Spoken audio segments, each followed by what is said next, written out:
À Grenoble, comme sur plus de 80 points en France, les agriculteurs ont manifesté mardi soir contre le traité de libre-échange qui pourrait être signé entre l'Europe et le Mercosur. Réunis porte de France, ils ont ensuite gravi la Bastille.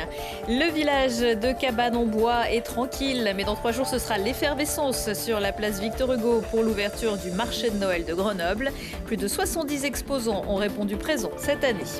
Et puis, la grande collecte de la Banque alimentaire aura lieu les 22, 23 et 24 novembre dans plus de 140 grandes surfaces du département. Le président de la Banque alimentaire de l'Isère, Éric Lavie, qui a inauguré aujourd'hui de nouveaux locaux, est l'invité de ce JT. Bonsoir à toutes et à tous, bienvenue dans ce JT du mardi 19 novembre 2024, du lundi au vendredi à partir de 18h, l'essentiel de l'actualité du Grand Grenoble. On les avait quittés en février sur la 480. Les agriculteurs reviennent, mais pour une opération one-shot pour l'instant. Lundi soir, c'est pour protester contre l'accord entre l'Union européenne et le Mercosur qu'ils sont montés sur leur tracteur à l'appel de la FDSEA et des jeunes agriculteurs 38. Mirko Pesci. Concurrence déloyale, revenus trop faibles et trop de normes. Moins d'un an après les actions de l'hiver dernier, les agriculteurs relancent un mouvement de contestation. Cette fois, ils n'ont pas hésité, direction la Bastille au volant de leur tracteur pour faire entendre leur voix. Alors aujourd'hui, c'est la reprise de la Bastille, on va dire, entre guillemets. On nous a promis des choses en début d'année qui n'ont pas été forcément toutes tenues. Et on est là pour défendre l'agriculture. Mais on est aussi là pour montrer que il y a quand même un sérieux problème économique sur le pays, quoi. Aujourd'hui, les normes sont trop étouffantes. En fait, dès qu'on commence à parler, alors nous on est un agriculteur biologique, on ne met pas d'engrais, on ne met pas forcément de phyto, etc. Mais par contre on va mettre du fumier. Par contre pour le fumier, on a des cahiers qu'il faut remplir parce qu'il faut marquer le nombre de tonnages, le jour, la date. En fait on en est arrivé à un truc, c'est même plus du contrôle, c'est de la répression, quoi. Ces manifestations ont lieu en même temps que le G20 qui se tient à Rio, car les agriculteurs dénoncent le possible accord de libre-échange entre l'Union européenne et le Mercosur qu'ils jugent dangereux. Ils craignent une chute des prix sur le marché. On produit de la viande bovine, ovine et de porc. Et en fait, on produit, comme beaucoup de fermes françaises, on produit toute la nourriture que nos animaux consomment. L'accord, oui, nous touche parce qu'en fait, on va importer des choses sans aucune traçabilité et que nous, l'agriculture française, on a une traçabilité surtout. On sait vous dire où a été produit l'alimentation qu'ont mangé les animaux, qu'est-ce qu'ils ont mangé, on a une traçabilité, quoi. 6 points de mobilisation étaient prévus en Isère. Au total, en France, 7180 agriculteurs ont répondu à l'appel dans la nuit de lundi à mardi. Du côté du gouvernement, la porte-parole Maud Bréjon a assuré que la France tiendra le bras de fer avec Ursula von der Leyen, la présidente de la Commission européenne. L'Italie a également rejoint la France dans ce combat et ce mardi, on a appris que le débat et le vote sur le traité prévu à l'Assemblée nationale le 10 décembre serait avancé au 26 novembre. Un vote sans réel enjeu juridique toutefois. S'il ne prend pas part à ce vote, c'est aussi parce que le 26 novembre, Fabien Roussel, le secrétaire général du Parti communiste, doit venir soutenir les Vencorex. Sur leur piquet de grève, l'entreprise chimique de Pont-de-Claix en redressement judiciaire pourrait bien fermer et provoquer non seulement le licenciement de 450 salariés, mais ce qui inquiète aussi les élus du territoire, c'est la chute de la plateforme et de ses 5000 employés. En attendant l'élu du PC et après Sophie Binet de la CGT, vous l'avez vu, c'est Philippe Poutou, porte-parole du NPA, l'anticapitaliste, qui a rencontré les grévistes lundi soir.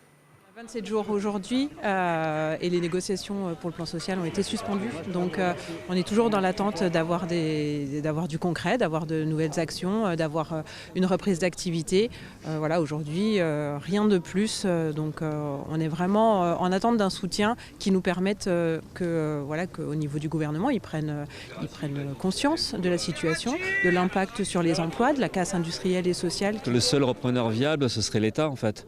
C'est la seule discussion sérieuse parce que malheureusement le coût du repreneur, en plus du repreneur qui reprend un petit bout de l'activité, un petit bout du nombre de salariés, ça s'avère souvent juste un report d'une fermeture totale, on l'a vu. Il y a des secteurs économiques, on pense que c'est fondamental, ça doit être socialisé, ça doit être complètement public. Il faut enlever les moyens de nuire au privé et donc la santé évidemment, il y a des secteurs comme ça qui sont évidents. Mais la chimie, ça pourrait aussi se discuter de cette manière-là, c'est que quand ça concerne à ce point-là les questions de protection de l'environnement, et y compris des questions de protection de la population, on pourrait imaginer qu'il vaut mieux pas laisser ça à des boîtes privées qui font un peu n'importe quoi, qui viennent, qui s'en vont quand bon leur semble.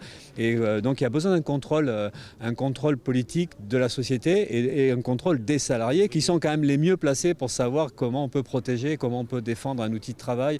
On ne pourra jamais fermer du jour au lendemain. Là, on nous a fixé un emploi du temps en fait, pour la décontamination, ce qu'ils appellent la décontamination. La direction, il fixe des délais et des temps de décontamination très courts, mais qui sont incompatibles en fait avec la situation dans laquelle se retrouvent nos ateliers. Du coup, en fait, ils mettent en danger les riverains, les habitants de Grenoble, ils nous mettent en danger nous-mêmes et ils mettent en danger aussi l'État, parce qu'en fait, si eux, quand ça sera fini, en fait, quand le tas il sera de 4 mois, c'est soit on arrête de décontaminer, on laisse tout comme ça, soit l'État va devoir prendre le relais et mettre l'argent encore à la poche. Philippe Poutou est ensuite allé à la rencontre des grévistes de la clinique du Dauphiné, à Cessin, propriété de l'entreprise Ex-Orpea. Pour ceux qui croient encore au Père Noël, c'est bientôt l'heure de venir présenter sa liste au Grand Barbu dans un des chalets du marché de Noël installé depuis quelques jours sur la place Victor Hugo de Grenoble. Il se tiendra du 22 novembre au 24 décembre. Et cette année, ça s'est bousculé au portillon. Sur 114 candidatures, 72 exposants ont pu être retenus, soit 30 de plus qu'en 2023, même si la configuration a un peu changé. Nous avons aujourd'hui cette nouvelle configuration qui se met en place, avec notamment une scène qui est disposée autour du bassin de la fontaine de la place Victor Hugo, qui prochainement sera remise en eau. Les éditions précédentes étaient encore très marquées par les effets de la pandémie de Covid-19. Donc beaucoup de petits artisans, de petits commerçants étaient encore exsangues financièrement et n'avaient pas les moyens de louer un chalet sur le marché de Noël. Là, on sent quand même que l'activité économique, au moins dans ce domaine-là, a repris un cours un peu plus normal. Donc on a eu beaucoup de candidatures. Il y a un tarif privilégié pour les artisans, les exploitants agricoles ou les structures qui sont issues de l'économie sociale et solidaire. Mais il y a une échelle entre 1 500 et 8 000 € en fonction de la taille du chalet, le nombre de prises électriques qu'ils vont demander. Alors on a 63 chalets de commerçants qui proposent des produits divers qui vont du bijou à la restauration. D'accord. On a 2 dispositifs de restauration assise qui sont tenus par donc le Père Gras et le Palais de la Bière. On a aussi une grande tente où on va avoir notamment le pôle ESS, donc Grenoble Équitable, le Baobab, il s'appelle ça.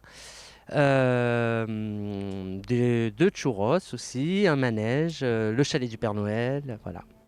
L'enveloppe globale du marché de Noël se monte à 450 000 €. Un tiers du budget est consacré à la sécurité. À l'approche de Noël, on peut aussi penser aux autres. Le réseau des banques alimentaires existe depuis maintenant 40 ans et les besoins n'ont jamais été aussi grands. Plus grand aussi le nouveau local de la banque alimentaire de l'Isère qui a déménagé cet été de Sassenage à Fontaine dans un local des bâtiments achetés par le département de l'Isère qu'il met à disposition de l'association. Éric Lavie, bonsoir. Bonsoir, merci de votre invitation. Merci, vous êtes le président de la Banque alimentaire de l'Isère. Je le disais, il a fallu déménager, changer de commune. C'était devenu trop petit à Sassenage ? Oui, nous avions à Sassenage un entrepôt qui faisait à peu près 1200 mètres carrés et qui manquait beaucoup de hauteur pour stocker les denrées alimentaires que nous gérons chaque année.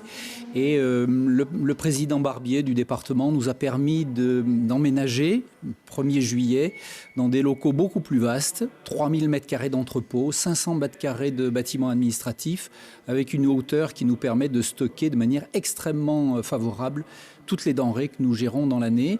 Nous gérons 2700 tonnes de produits chaque année que nous distribuons aux associations qui elles-mêmes s'occupent des bénéficiaires. Ça vous permet d'aider combien de personnes ? Alors, nous aidons chaque semaine à peu près 10 000 bénéficiaires, 10 000 personnes accueillies qui sont accueillies dans une centaine d'associations et de centres communaux d'action sociale. Quel est le profil de ces bénéficiaires ? Alors, ces bénéficiaires, ces personnes accueillies, nous voyons de plus en plus de travailleurs pauvres, des personnes qui ont un emploi mais qui ne peuvent pas arriver à s'en sortir à la fin du mois.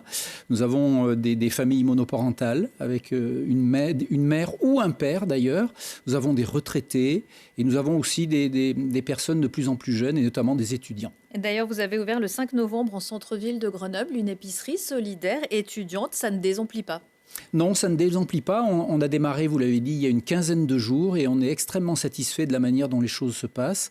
Déjà 300 étudiants qui ont été admis à l'épicerie sociale et qui donc viennent faire leurs courses. À peu près 8 kilos de denrées par personne pour un montant d'à peu près 7 €. Mais comme nous proposons des produits à 20% de la valeur marchande moyenne, ils dépensent 7 €, mais en réalité, ils ont un panier qui coûte 35 ou 40 €. Depuis le Covid, on a constaté de plus en plus de bénéficiaires. C'est encore le cas cette année? Oui, ça a encore augmenté. Alors, depuis, pour les derniers mois, on a une augmentation de 3% à peu près.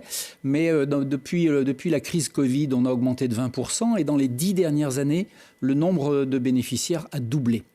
Ce week-end, 22, 23, 24 novembre, c'est le moment de la grande collecte dans 140 grandes et moyennes surfaces du département.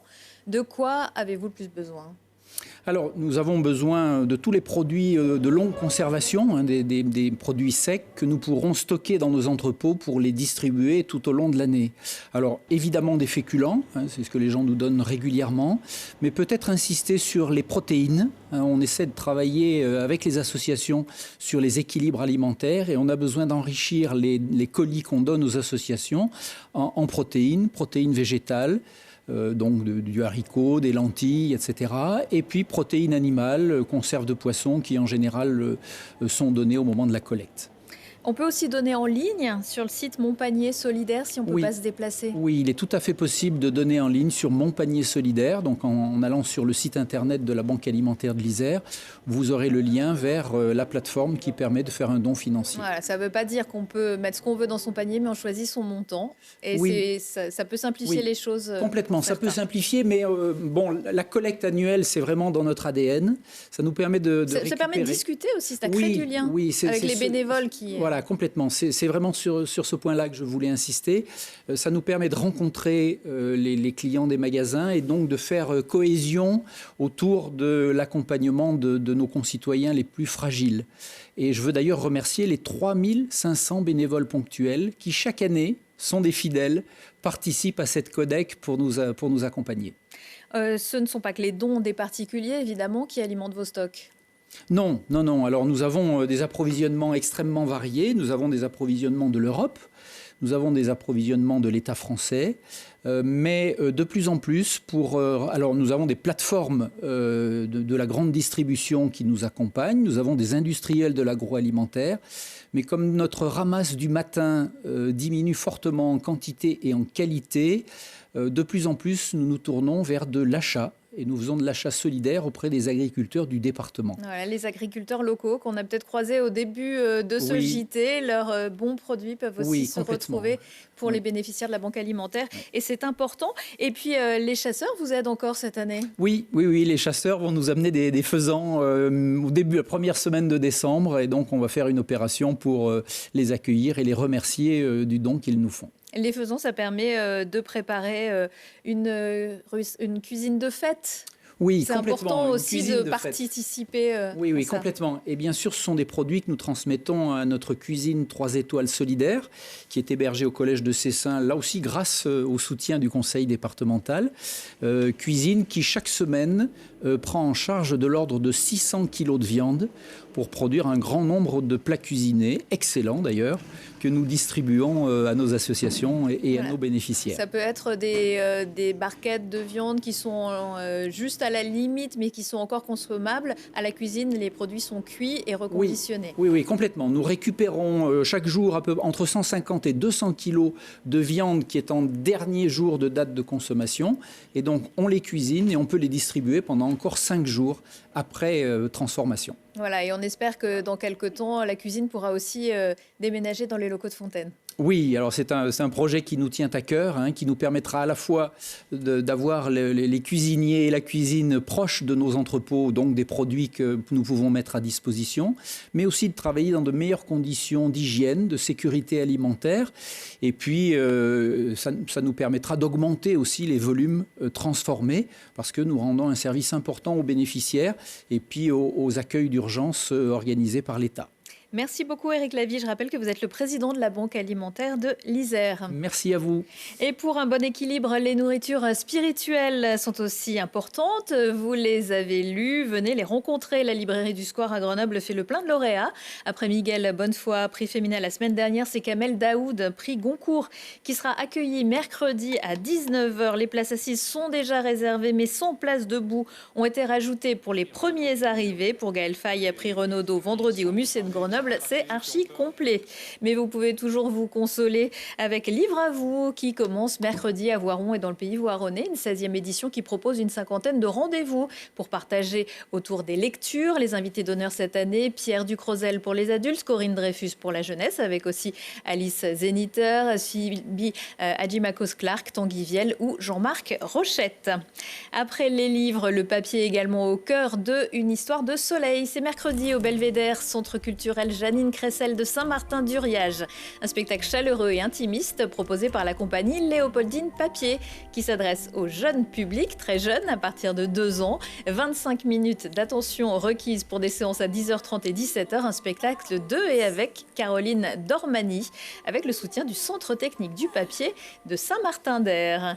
Et pour faire de la pâte à papier, il faut bien sûr des arbres. On boucle la boucle avec mercredi soir à l'Hôtel de Ville de Grenoble une conférence pour repenser nos espaces verts autrement. Des arbres au patrimoine végétal, avec Éric Lenoir, auteur du Petit traité du jardin punk, qui prône entre autres l'intégration de la végétation spontanée. Dans l'après-midi, il donnera ses conseils aux employés des espaces verts. Retour de l'actu dans 1 heure et en replay sur télégrenoble.net. À suivre la météo, le froid va s'accentuer. Excellente soirée à tous.